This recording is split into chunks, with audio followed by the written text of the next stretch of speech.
নমস্কার বন্ধুরা, সুচিত্রা নার্সারি থেকে দেবকুমার পুরকাইত বলছি। বন্ধুরা, এটা আমার ভিয়েতনাম রেড বাতাবি। এটা কি সমস্যা হলো আমি কিচ্ছু বুঝতে পারলাম না। এটাই সিজনে দুবার তিনবার করে ফল এলো, ফল এসে তারপর ফের নতুন করে ফুল এলো, এসে ফের এই ফল ধরলো। আর এর কাছাকাছি জল বলে কি এটা গোড়ায় জল বসা হলো না কি হলো কিছু বোঝা গেল না। এগুলো সব সিজনের ফল। এই একটা ওগুলো সব সিজনের ফল। দেখুন বন্ধুরা, ভিয়েতনাম রেড বাতাবি।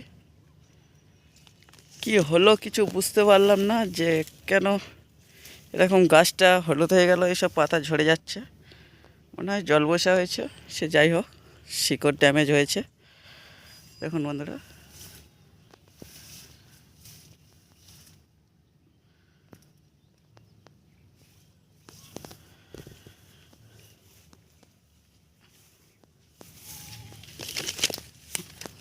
সেদিকে একটা আছে,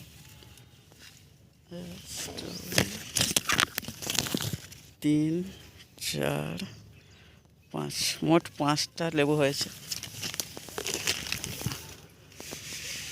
বন্ধুরা, ভিডিওটা যদি ভালো লাগে লাইক কমেন্ট শেয়ার করবেন, সাবস্ক্রাইব করে আমাদের পাশে থাকবেন। যে সকল বন্ধুরা সাবস্ক্রাইব করেছেন তাদেরকে অসংখ্য অসংখ্য ধন্যবাদ ও ভালোবাসা জানাই।